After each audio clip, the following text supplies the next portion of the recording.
Welcome to Decision Space, the only podcast that takes place right here between the turns in your favorite games. I'm Jake. And I'm Brendan. And today we are going to talk about not how to get good at games, which we've done a little bit in the past, but we're already there. And this is a What We Talk About episode all about being good at games and wrapping in everything that comes with that. Should be a really fun conversation, and thank you so much for joining us for it. Brendan, how are you doing today? I'm doing really well, Jake. It's great to be back and chatting with you on the podcast and just doing the decision space thing. It's very hot where we are, though, so lots of excuses to stay inside. Where I am, I should say. You are not here with me. You are many miles away. But where I am, it's very hot. So good excuses to stay inside and play games and try to convince my wife to play games with me before we have a little baby. Awesome, man. Making it more difficult. How are you? I'm good. And here it's very rainy, which is kind of on the other side of the spectrum, but still like we've come all the way back around to like staying inside and playing games. Nice. So it's perfect. Yeah, I think I might hoping to get a game played this Friday evening even. What do you want to play? What are you going to play? I haven't thought that far ahead. I knew as soon as I said that I was opening up myself to this obvious follow-up question. Mine, I might do the same. And I can say what we're going to play while you think about what you might play. I think that, so we were talking recently, I bought New York Zoo, which I've talked about on the podcast once or twice. This is the Uwe Rosenberg polyomino game where you're building zoo enclosures to put different little cute shaped animals. And she was like, why do we only play that game a handful of times? So I think we'll try that again and see if we like it more, or if it's tough to justify the setup when patchwork is just so good.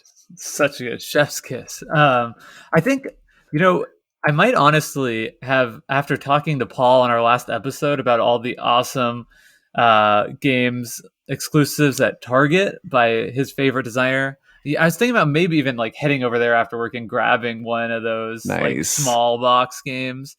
I know that he's got a new roll and write game called Super Mega Lucky Fun Box by Paul Walker Harding. And that one sounds rad. And I think that might be really up my alley, and Bridget's as well. So maybe I'll make a quick stop after work and try something new. Nice. I always love picking up roll and write games or flip and write games because you can learn them in like 2 seconds and then play in 15 or 20. It's like that. It's like getting a nice little, like an ice cream cone in game version. It's so good.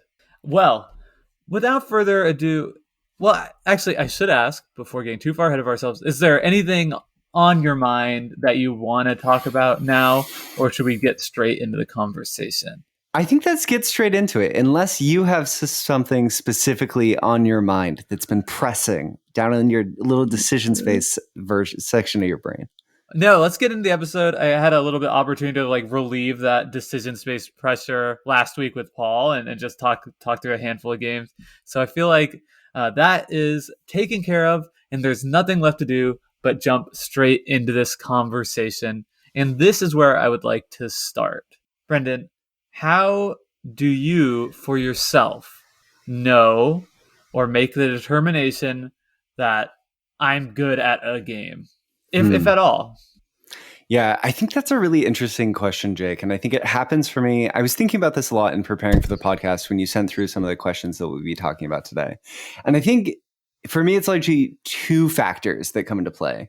The first is that I feel like I'm good at a game when I can make decisions with confidence.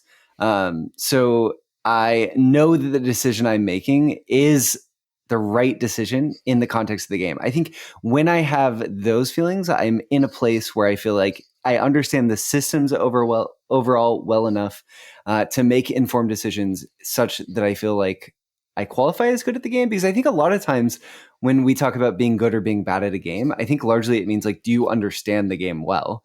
And then can you make informed decisions about understanding the game and its systems?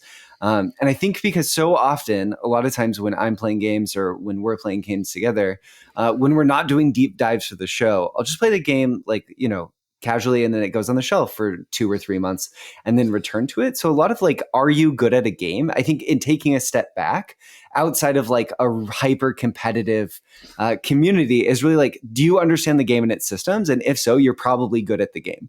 Probably not amazing at the game, but I think for me, it largely comes down to, am I making decisions with confidence? And then I think the second follow up is like, am I better than 50% of the players who I would likely meet if I was going to play this game? And I think that's the two ways. What about you, Jake? How do you determine if you're good at a game? I think for me, it is largely based on like external factors and validation. By that, I mean, if I'm playing online, how's my win percentage? If I'm winning a large percent of the game, that tells me I'm good at the game. If I'm playing in person, I like to track my stats on like the board game stats app, and so I can like literally look and see, wow, I my win, if it's a 4 player game, right, and I'm winning 50% of the time or more, that means to me I'm probably pretty good at this game. But nested within that question, of course, is this idea that being good at a game is so completely relative to the circumstance, right? And I think the classic example of this kind of dynamic comes from, at least from my experience and many other people's experience of playing like fighting video games, Sure. which is like this classic thing where you beat all your friends at Super Smash Bros.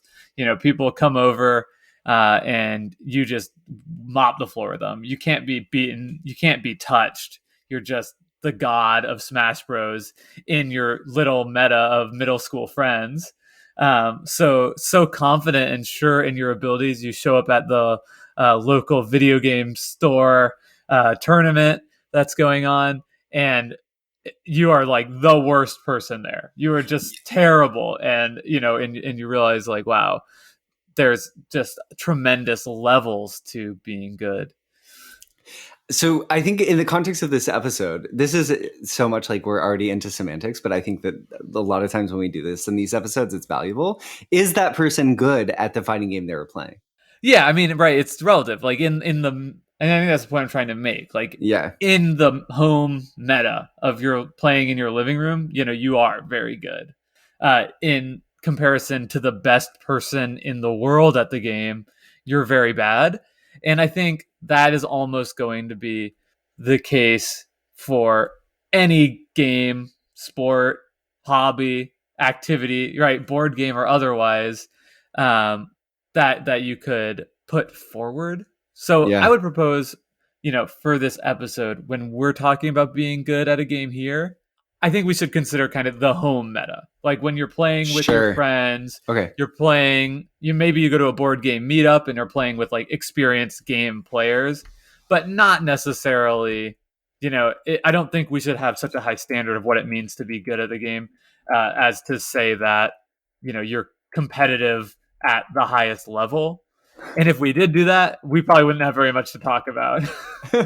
Well, it depends on what game we're talking about. I know of a few board games where you're like ranked top 25 on Yukata. So, but I hear what you're saying, and that's probably true. I do think that it's probably more useful to talk about being good in terms of that global scale, unless we're talking specifically about competition. But I feel like we've covered that in a lot of episodes. So in terms of like, what does it mean to be good, and do I want to be good, and what are the consequences of being good at a game? I think it's so much more interesting to have the conversation based on like anyone who you might probably play this game with, or who has casually played the game in their lives. Yeah, great. I think we're on the same page about that. So I kind of want to turn the conversation a little bit towards like when you are good at a game, right? You've got a Sure. game, you've played it a bunch, you've played it with friends a lot, and right? You're very self assured in the strategies you're employing and the tactics, and know like you can easily spot a bad move, right? That could be another way to kind of indicate to oneself if they're good at the game. If you're seeing people making mistakes, you're probably quite a bit ahead of the curve. So you're there. Um, do you think there's any kind of like responsibility, like to how you engage with the game Mm. once you've made that determination that you are a good player? Responsibility to the magic circle that you've created? Yeah, yeah. I mean, take that how you will, but I think that's certainly one thing I was trying to get at. Yeah, I think that that's a really interesting question. Basically, I feel like the way that I tackle that is that I think when everyone, depending on the group that I'm playing with, because of the question of that magic circle, right? The contract that we're all agreeing to when we sit down to play the game, usually implicitly, right? We're never saying like explicitly, okay, this is going to be a moderately competitive game in which we're all playing very seriously, but we're not helping each other and not making, we're not taking back anything. And if we make a mistake, you won't point it out, and we're not talking about strategy. And do you agree? If so, you have to take a sip of your drink. No, it's just sort of like you get the vibe of the night.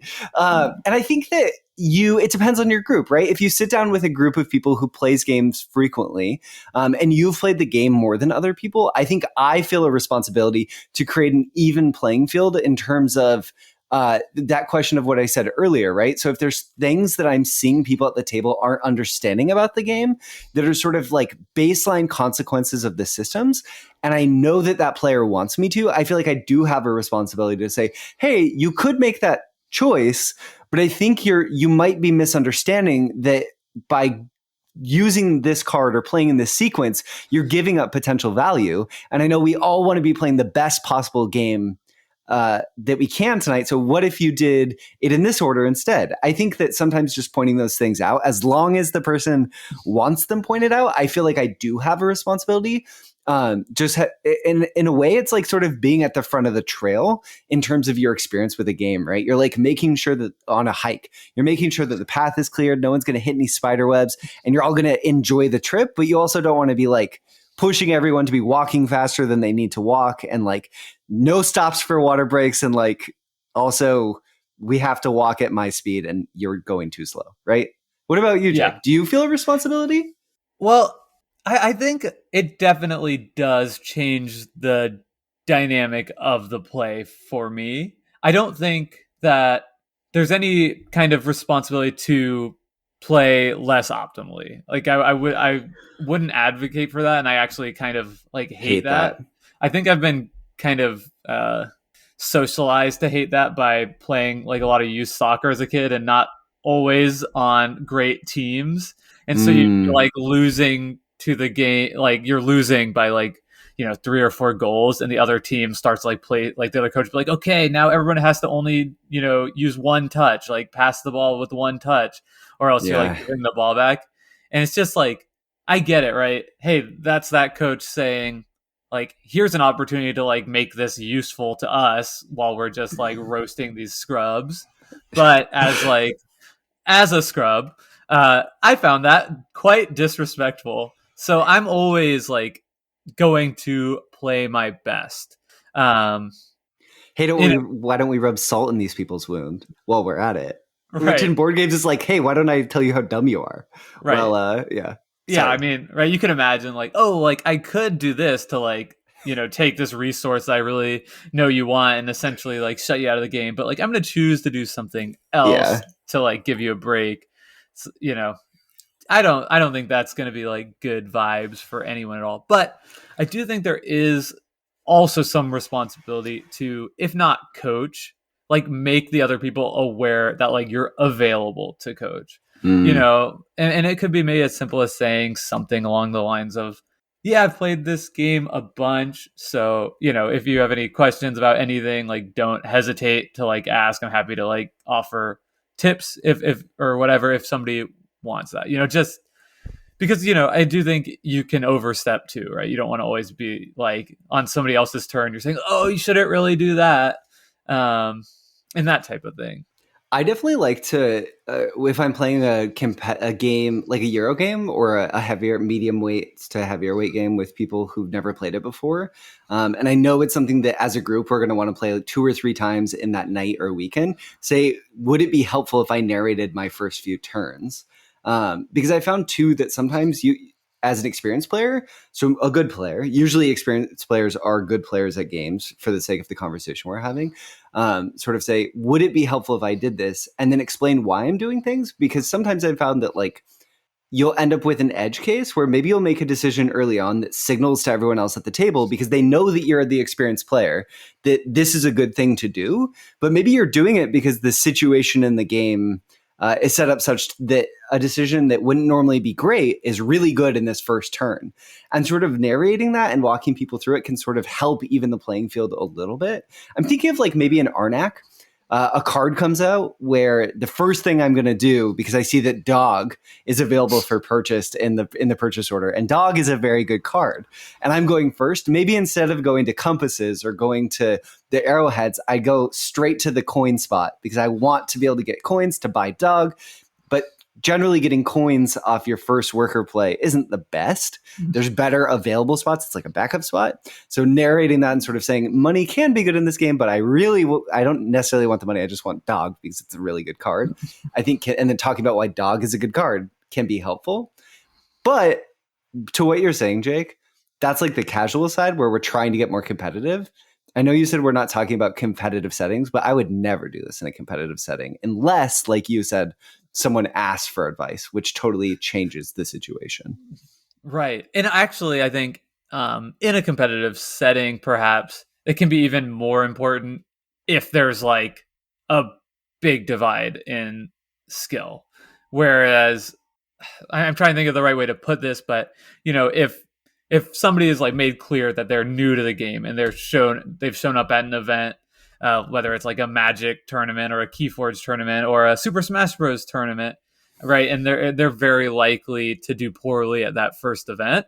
So if there's like a big divide in experience, it might be even more important to like, you know, maybe don't go out of your way to like say narrate everything you're doing, but definitely letting them know, hey, like, you know, if you have any questions about what I'm doing, I'm here to help. I think that could really be something seen as like welcoming and inviting for somebody in that situation.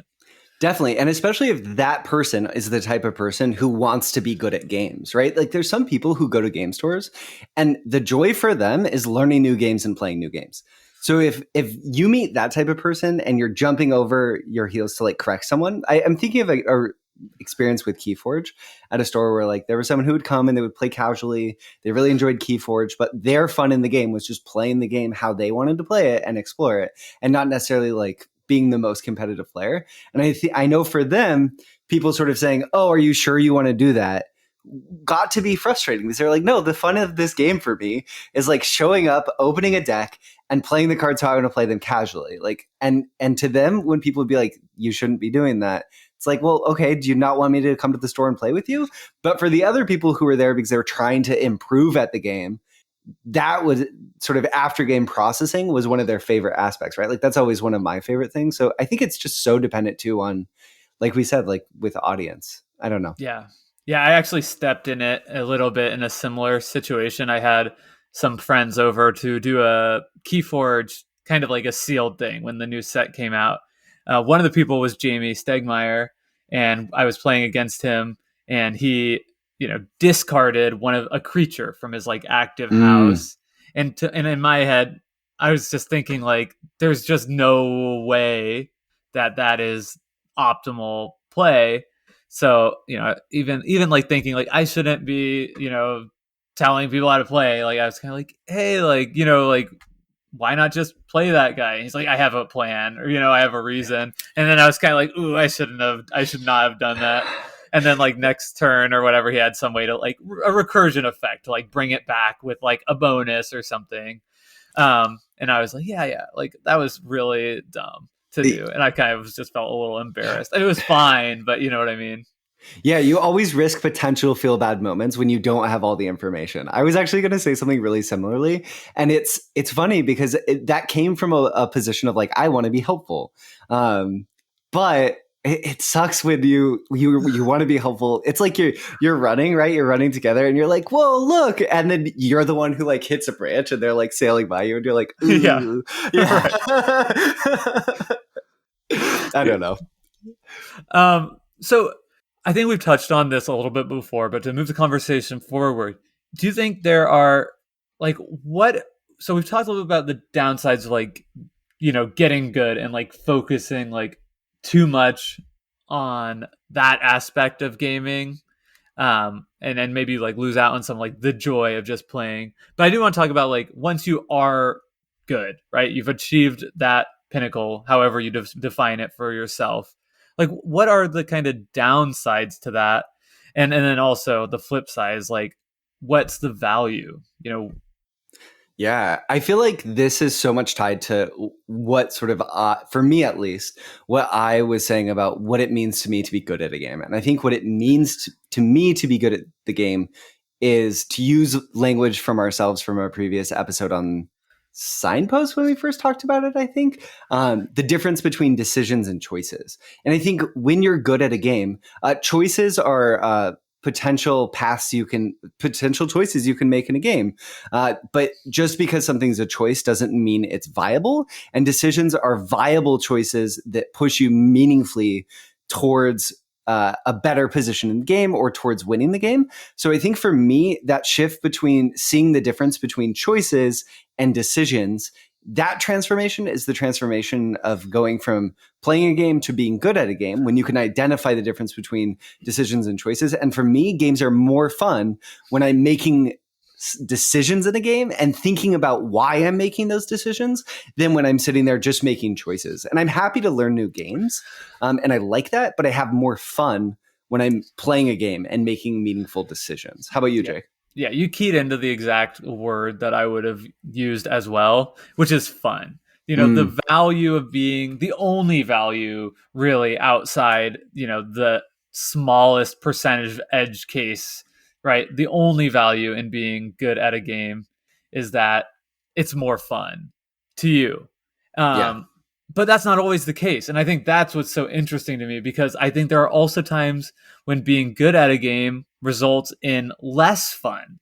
So it's like that's both the positive and the downside of it to me. So, I mean, are you on the same page with me there? I'm definitely on the same page with you. And I think this ties so perfectly into our conversation of like being good at a game is contextual. And the fun of being good at a game is contextual. Because if you're really good at a game, to me, the biggest pitfall of being good at a game is you can't play the game and have a good game, right? A game where everyone has a roughly equal viable chance of winning towards like it being fair for each player's skill level. If you get so good at a game that your friends don't want to play with you, it's no longer it's not much fun to play that game unless you're not going to be playing that game with your friends anymore and are playing competitively. So it always sucks when you get so good at a game and it was a game that everyone enjoyed at a game night. And then all of a sudden everyone's like, oh, I don't know. Jake's too good at this game. Like, do we have to play Underwater Cities again? Like, Jake's just going to win. What if we just tried a new game? And that's like, that sucks. Yeah, right. You like might literally not be able to play it anymore with the people you enjoy playing it with. That was kind of the drawback to Fox in the Forest, a game we covered here for a long time. It was a game my wife and I loved to play together, because at the beginning she was whipping my ass at it, then we were kind of flipping back and forth, but then I started winning like the vast majority of games. And exactly what you said, Bridget said, I don't really have fun playing this one anymore because you've won the last several. Fair point. There's not much you can say about it, but even more than access to playing games, I think sometimes like the act of playing games, when you're playing at a high level, like the actual act of playing it could be less fun than when you're first exploring the game. And I think that was something we kind of came across when we talked a little bit early in the show about Res Arcana, where, Yeah. At least speaking for myself, I found that, advanced strategies in that game. And when you kind of realize what they were, the game became a lot less fun because so much of the fun, at least for me early on, is just like in the exploration and finding these crazy things.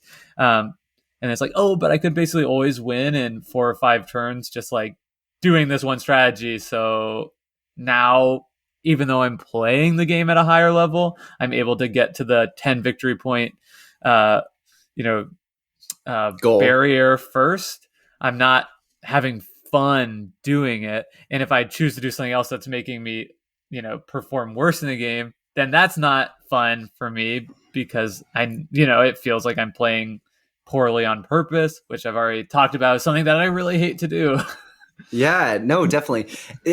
I have sort of two follow-ups to that because I feel like with Res Arcana especially, one of the pitfalls of that was our expectations of what Res Arcana was going to be, what the play experience was going to be, versus what we realized the game was by becoming good at it. That fall, it was like a precipitous drop in terms of fun when we are when we realigned with what the game ended up being. It just, I think it damaged our potential to enjoy it. And maybe had we gone into that game with someone setting the expectations, okay, this is a 4 to 5 turn race game in which you are looking for the most efficient combos you can find. And if you make the incorrect choice, not decision, choice, given your position on turn 1, you will have lost the game. Oftentimes is how that game feels to me. And I think partially the pitfall of getting good sometimes you might come in and be presented with a bevy of choices that end up that you think are decisions, and then at the end there's only one decision, and then it's not very much fun. Lady Aurora in our Discord has talked about this in terms of her experience with Star Realms also, and I think she might have gotten past this bump. After our Star Realms episode, she started playing the game a lot and has talked to us about her competitive experience, and I think midway through her learning curve of that game, she sort of said, oh, but this game's not very much fun because there's not a lot of decisions to make. There's just always an obvious move.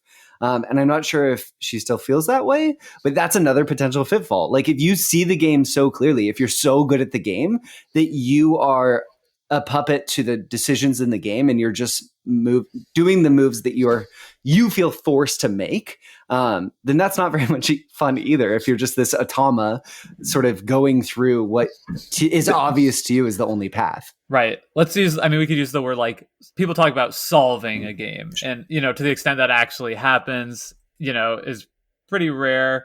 I don't think Aurora would say that she's solved Star Realms by any means, but there are games that can be solved, right? Like tic-tac-toe. And when they are, you're not actually playing a game at all. And I think I've had an experience with that playing Transatlantic on Yukata, where I feel like in some ways the game is solved for me. Like I played it so much, I got into like the top 0th percentile of players. And I think I've just kind of found a strategy that is like just a bit overpowered in that game to the point where it's like, I do that and then I win. And it's like, okay, that feels good. It's nice to win. I have fun getting ranking points and like, ranking up in like the meta game that is like advancing, in ranks on Yukata. But like that game to actually play it, I'm not having as much fun anymore with that. So I think that's a great point. Yeah. And I feel like that point might pivot really, really well into this question that you have, Jacob. Are there certain games that you want to be good at and others that you don't, and why? Yeah, exactly. And I think that is a great place to go because I think that a lot of times I think we need to separate this into two things because there are games you want to be good at because of something external outside of the game, whether that is, getting into a top percentile of players on an online site you're playing or competing in a tournaments in an online site or offline, whatever.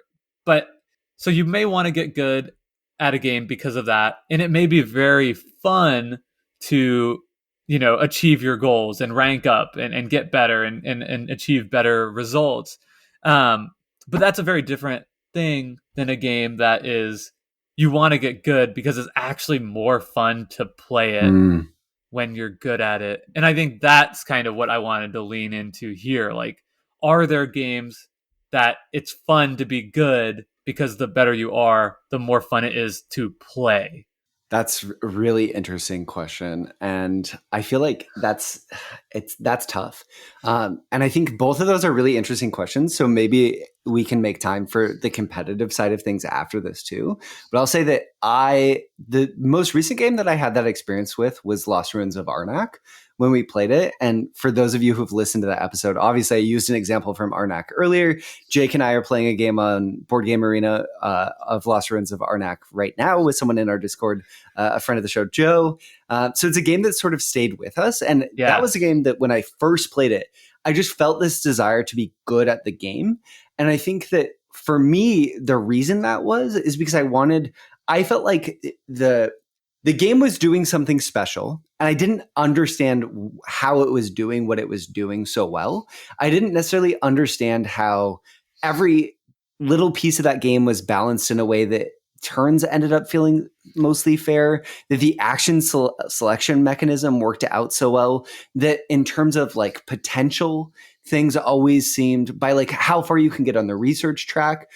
Some games I would get much further and others I wouldn't. And I wanted to understand why. And like, what about the game itself was making these things possible? So I feel like in terms of that and wanting to get good at the game, for me, outside of the competitive side, was I just wanted to understand the inner workings of the game because I knew that I could have more fun with it and I would be able to see the game better. Like my first 3 games of Arnak, I was like, this is really cool. We used the word sort of like swashbuckling. Like it was fun. Like we were along for the ride. But I wanted to drive in the end, right? Like, so I wanted to understand how I could take it from that sort of like swashbuckling romp into something where I was like at the helm, really understanding what game states looked like and what they were going to look like 4 turns from now. And I felt like everything about that design said, oh no, we don't want you to see it. We don't want you to see it. Like, just play the game. And that was like a challenge in a way from the game. What about for you? What makes you want to be good at like X board game versus Y board game or X card game versus Y card game that you're not going to be competitive, dedicate your hobby free time to, Jake? Yeah, I think there are just certain games. There are certain games that are more fun to execute, and I think we've talked about like, what does it mean? What does rather than just like the strategy and tactics of a game, like what does it mean to like proficiently execute a plan? And I think that to me, games that have that feeling where I'm like getting better and better at like executing what I want to do, those are the ones that I feel keep getting more and more fun to me. And I think, the best analogy, right, is something like disc golf, which is a sport. It's also a dexterity game.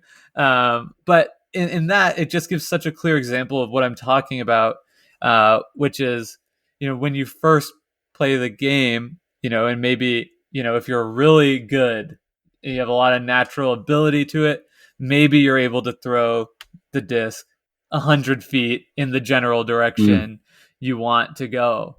But but each subsequent round, or hopefully, you can throw it a little bit further. You're actually, you're improving how you execute. You're able to aim a little bit better. And then one day you go out to that same tee box you start on, and instead of throwing 100 feet, you throw it 300 feet, and you're able to like make a birdie for the first time. And that's just like such a clean distillation of like, now I'm having more fun than I was when it took me 6 shots to get into the same basket. There's just something fun about, like watching the disc fly and like achieving that result. And I think that feeling of improving execution is not present in all games, but it is present in some games. And I'm having a little bit of a hard time, just as I was thinking about this concept, on kind of like pinpointing like what it is about games that enables that to be the case. And I think that Arnak has it to some extent. I think chess is a great example of it. And in chess, because like I've been playing a lot on the chess.com app over the past week, really. And chess is fascinating because, it's just an interesting game, but so many of my games come down to blunders, right? Oh crap, like I didn't realize like I left my queen out to dry like that. I was in a totally winning position and now it's good game. or my opponent does that, or one of us runs out of time because it's like a Yeah. 10-minute time Real limit, time game. real Yeah. time game. And as I'm playing more and more, like making less of like, I'm still not good at all. I'm terrible, but like making less of those like obvious blunders, uh, being able to make my first several turns, right, that sequence a lot faster without thinking, to like save myself some clock, uh, is making the game more fun to play. And I'm starting to feel like, okay, cool. Like now I'm actually playing chess. This is fun. Yeah, that's really interesting. I feel like chess is one game where we've talked a lot on the show about how, in terms of Euro games, sometimes it's really hard to have a measure of like technical performance in the game, because usually you're just making the decision you think is the best and then you perform it and it works. But chess, there's so much information that mistakes factor in. But I find, Jake, just in terms of getting to know you and the games that we've played together, that you generally really like games where there's where the better you get at the game, there's room within the outcome, however the rankings of the game work at the end, usually in terms of points, to increase your point outcome, like demonstrably, right? Like Castles of Burgundy, one of your favorite games of all time, or like Grand Austria Hotel. Both of these are games where the first time you play it, you might get like 30 or 40 or 50 points, but a player who is good at the game can get 150 points, or maybe even 200 points. And I think you say Arnak is 250. I don't know. yeah, maybe. like exactly. Like you can see the feedback and watch it balloon, and you have this measure of your success that you don't need to go play in a hyper competitive setting. Even in a more casual setting, like just playing with your friends, you can see yourself getting better. And that's fun to know that you're playing the game better. Whereas a game where you're playing and the rankings are done by like, you have to reduce the other player's life total to 0, or in Keyforge you have to forge 3 keys. It's harder to know if you're better at the game of Keyforge just by playing a game of Keyforge. You have to play a lot of games of Keyforge and sort of see how you do against a lot of different opponents. So like the potential to be good at that game or know you're good at that game outside of a competitive setting is way harder, because the type of feedback that it gives is so much different. So I feel like in terms of playing games casually, it's also another thread that is, I'm drawn to games that have complex systems, that have outcomes that give you feedback in that way. Yeah, I was just thinking about that as you were talking, and like the feedback in a lot of these games is, especially the ones that don't have like the point total that tells you at the end how good you did. But the feedback is making mistakes, right? In Keyforge, it's we've talked about like the little mental errors of not doing something because of a lack of like awareness of the board state, because you were trying to think through a very complex sequence of actions. And then I think that is an instance where when you make one mistake and then you do it the next time, like that feels like, oh, I just threw that disc 20 feet further than I did last time. Yeah. Yeah. So yeah, I think like so far to the extent that there is like execution of a plan, and you're able to see that, I think mistakes and making them or not is probably like the clearest way in which that comes up in board games. I feel like the other factor that we'd be remiss not to mention too is just like potential for viable strategies that you couldn't perform without being good at the game. I'm thinking of like, right now I'm playing Bruges, which is a game that you really enjoy, a lot of Nukata. And I know that I don't fully understand the strategy of it yet. And I want to be better at the game because I want to see the potential combos that I can pull together. Bruges has a system where you basically a bunch of dice are rolled of different colors, and then you take actions based on cards in your hand of different colors tied to the dice, not always. And there's also a mechanic where you can sort of play these different cards as an effect, either immediate or ongoing. And I know that there's going to be really interesting combinations of ongoing effects that I could probably create in terms of combos, but I'm just not there yet because I don't know the card pool well enough.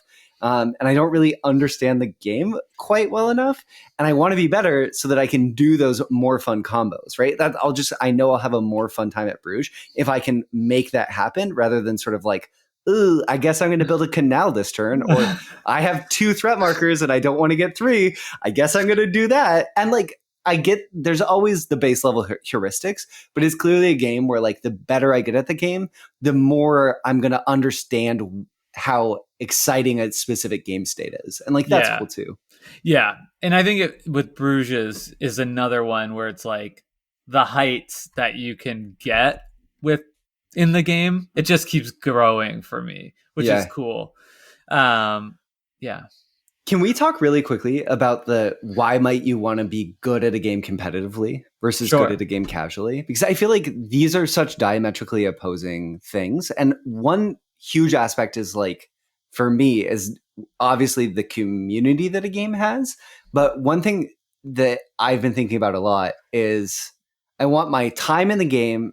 I want to see I want to get better at a reasonably strong rate. Like, I don't think I would have that much fun trying to be a competitive Go player at this point in my life. I would be very interested in playing Go casually with a group of friends who had never played before. But I know that the in terms of work going in to reward coming out of the game of Go in a competitive setting, it's not going to offer as much as something like Keyforge or playing Pokken Tournament, the video game that I really enjoy playing, or learning to play Magic the Gathering, or learning Star Realms. And I feel like a really big factor in that is just like, I need the game that I want to get good at, like to have the right amount of determinacy versus also randomness, right? Like a game that's too random, well, it's not that interesting to get really good at a game where the better player wins 51% of the time. Oh, like Magic the Gathering. Oh my gosh. You heard it here first, folks. But I do think that that's like a criticism of a lot of card games with high variance like that. Yeah. And maybe Magic more so than others. But like, I think that's really interesting in terms of thinking about yourself as a player. And the answer is going to be different just based on what stage in your life you're at, how much free time you have, what the prospects and horizon is for this game. Like, what percentage of the time do you need to be able to win at a game? And if Jake feels Magic the Gathering's 51%, maybe that's why Jake's not playing that much Magic the Gathering these days. Right? But so what's your sweet spot for like, how often should the better player win? And I feel like in terms of, for me, it seems like I am more interested at getting better, investing the time to be really good at a game when it's like 60% to 80% or something. Like, to me, that seems to be the sweet spot.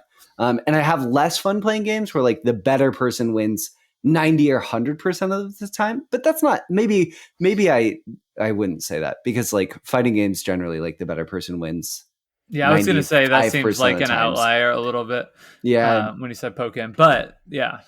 No, maybe it's I think that bringing up variance is a great point, and also perhaps the variance. Not only does it has the benefit on both sides. It has the benefit to you as the competitive player who wants a hope at beating the best player in the world in any given match. Yeah, which I think there's definitely value to that, right? I could spend a year studying at chess and I'm not gonna have a chance of beating anyone from my local, much less the grand champions, like anyone at my local chess club even, who's been playing for 10 years. Whereas something like Magic, I could pick it up and have it, if assuming like card pools are equal or whatever, right? I'd have a chance against anyone because they could draw poorly and I could draw well. But there's also the benefit on the other side to your friends playing against you as the competitive player, right? Where they might still have fun playing something like an Arnak or whatever, or a Star Realms with you, even knowing like, you have all this experience, but they wouldn't with something like a Transatlantic, which I have been playing on Yukata, which is another one of just like very little variance. And it's also why it's really tough to get your friends who play fighting games to play them with you if you're way better than them. Well, and because it's just not as much fun. It's just not going to be fun for anybody. Yeah, exactly. Right. It and sucks. that's the same with chess, right? If Magnus Carlsen? Magnus Carlsen. If Magnus Carlsen, is like, hey, pop on my Twitch stream. I'm playing sub games. you know? Like everyone would be like, what the hell? How pointless is this? Sure. Yeah, so that's cool. Sorry. Can I tell an anecdote really quickly? Yeah, please. Do you know that Magnus Carlsen, has a Twitch alias that he would enter tournaments on like chess.com for a long time, or other websites called Dr. Drunkenstein? Yeah, I've heard about this. Yeah. Okay, good. It's an amazing story. Very fun. Okay, sorry, Jake. No, yeah, I mean, if you're interested, it's definitely worth the read. There was somebody put together like a pretty good piece on it, right? And he would literally enter these tournaments drunk and just like beat all the grandmasters. Wipe the floor with everyone. Playing like real goofy chess, but like incredible because he's one of the best chess players of all time. Yeah. Which is a cool thing. That actually brings up a cool thing about being good at games, which is some games like chess and like Go, that are these super high skill ceiling games, and I mean to Magic at some extent, like also allows room for like creative expression, right? Yeah, you can kind of express yourself on a chessboard. I don't know anything about Go, but there's actually a really interesting conversation on the most recent Shut Up and Sit Down podcast episode about Go, and how that's a game that really does allow like the best players in the world to express themselves. Like you would like how you might watch a Pokken tournament, and without even knowing the players' names, you could be like, oh, that's like so and so's Machamp, or whatever. The same would be true of like a Go player watching a Go tournament. Just looking at the board, they could probably pick out who the players were based on like how they chose to defend and attack, which is really cool, and I think often difficult to get to, but I think that is a really cool value to being good, especially if you're going to choose to dedicate a significant amount of time to just one game.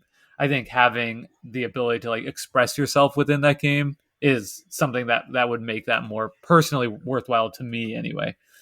Definitely. I feel like that's something that people who don't play games or don't play games competitively or don't follow games a lot don't understand about games, that once that ability to express yourself, that like that's so much of the joy that you're chasing. Like, yes, winning is important, but that self-expression becomes so fun in the same. And I feel like I can't prove this. I don't have any study I can point to, but I feel like if someone was willing to do a study, like I feel like it's like activating a similar part of your brain as like someone who goes to learn to paint. And when they're first painting, like there's so much leveling up that happens so quickly. And then you quickly get better at painting. And then your ability to express yourself becomes more and more. And the longer you spend on it, of course, a lot of games that you can get good at, the skill difference between the best painters in the world and the worst is much larger than the best game players in the world in terms of what they can express at a game than the worst. But I still feel like it activates a similar part of your brain. And it's also why like I don't want to be the best coin flipping player in the world, right? Like ostensibly, if this is like a toy competitive game. Brendan, I hate to break it to you, but you are the best coin flipping player in the world. This is true with everyone else. But wait, okay, but am I? Right? Because what if in terms of there's a world where this society really cares about coin flipping, right? And the best coin flipping player in the world is actually the player who wins the most coin flipping tournaments. So to be the best coin flipping player in the world really just means you dedicate as much of your free time as possible traveling to coin flipping events and getting to the end of coin flipping tournaments, right? So it's not, and that's partially like, that sounds really silly, but there is a degree within like competitive games that have variance that's also true. But usually we're not going to like, to figure out who the best coin flipping player in the world was in that game, obviously it's everyone. We're not dumb, but it's also interesting that like partially in terms of competitive games, they become interesting because of the stakes that opportunity costs create. And that's another reason why it can be fun to play games, is because if you're good at games, the opportunity cost of playing games with other people who are good at games in a setting where a lot of people care makes those games and the games that you do play matter even more, which is just exciting. It's more fun to play games that you're good at with people who are good that you don't get to play with all the time. To have those games really matter and have that shared experience. Yeah, absolutely. All right, so I've got kind of one more thought, and and I just want to bounce off you. This is something I've been kind of thinking about turning over as we were talking about doing this episode, which is like, is being good at games at a meta level, like, is, how do I phrase this? Like, so if you're talking about like being good at games, like not just one game, but somebody who plays a lot of games, somebody who's joining the board game hobby for the first time, does like being good mean that you are able to successfully like execute the teaching and the playing of more and more complicated games? Like maybe for, like the equivalent to like disc golf, right? Like improving the execution of like how far you can throw, like in the board game hobby, where we were talking about people playing lots of different games, is actually more akin to like, at first I played Ticket to Ride, and then I played Castles of Burgundy, and then I taught my friends brass, and we all had fun. Like, I think that there is, I'm not explaining this well, but like I think there's like something to that like triggers like the same part of your brain of like improvement. Like I'm improving at this, because like I used to think like the first time I played Castles of Burgundy, and this is true for me, like it was like the most complicated game I had played, and getting through it, teaching people was like, holy cow, that was really tough. And now I can crank out a game of Castles of Burgundy, with another, experienced player, in like an hour. Like if I'm playing with my wife, that's like an hour tops. And like I think to me, like that in itself, like just like being able to like execute the actual play of a game better, like is that what it means to be good at games in the board game hobby? Okay, so I'm really intrigued by this idea. And I feel like there's two things. So one is, I feel like what you're saying, Jake, is that there's an intrinsic reward to being good at games, which is that you are, maybe it's extrinsic, that you're getting to play more games.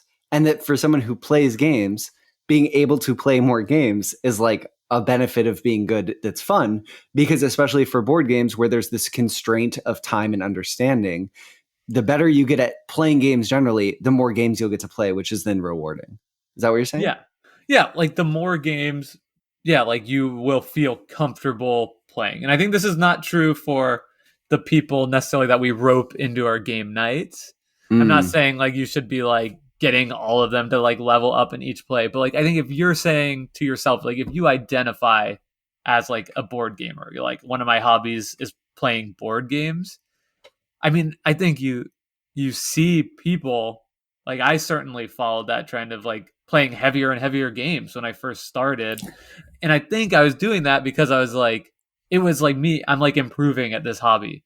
Even, that's really interesting. And we could like, obviously, like we could debate about whether or not like there's like any inherent value to like playing a heavier game over a light one. And right, there's like a lot of debate about the fact that like heavier games tend to get higher ratings on Board Game Geek than light ones. And I wonder like if that kind of like dynamic is partly at play here.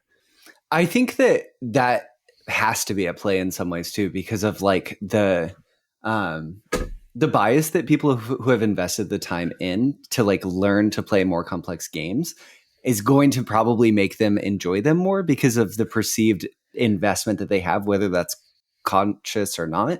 Though I will say, I don't think it's a goal for everyone to always play heavier and heavier games. Like for some people, right, they're like, I really like playing light games and I just want to play light games. And those are the games that I want to design and engage with. And that's awesome. And that's like a super valid way to participate in the hobby. And I know you're saying that too, Jake, and you feel that way too. So I think sometimes on the show, we like lean more towards Euro games because they work really well within our framework. But we both like light games too.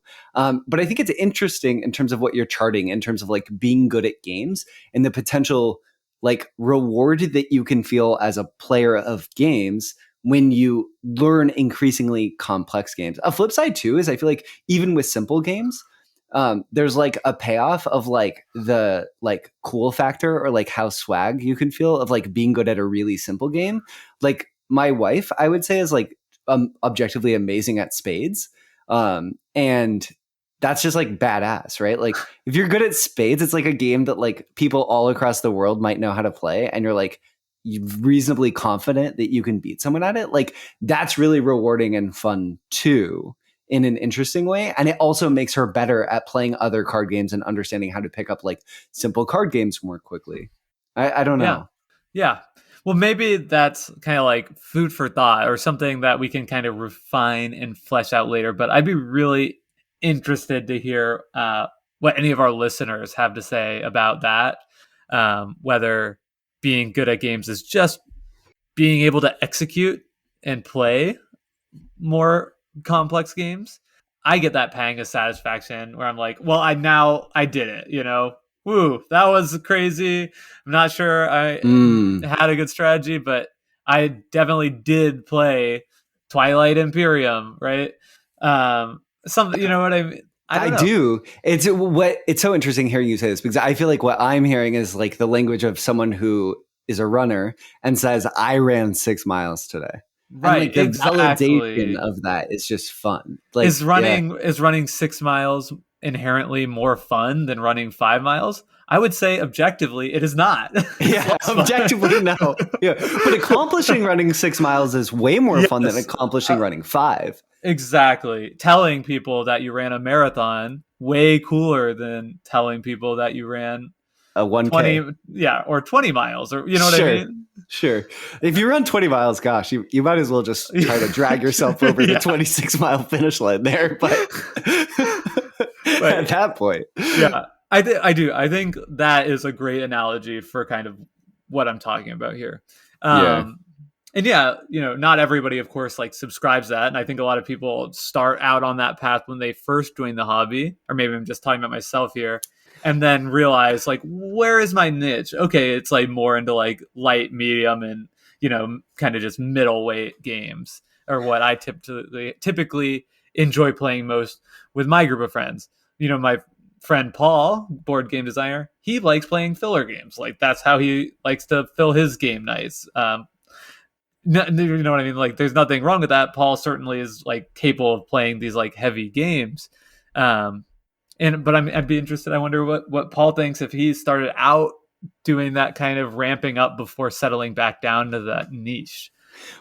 One thing that's interesting is I feel like my taste in games probably, in terms of like weight, in terms of like enjoying lighter games, probably aligns more with Paul than with you in that way. But I started the first like modern board game I bought was Pandemic.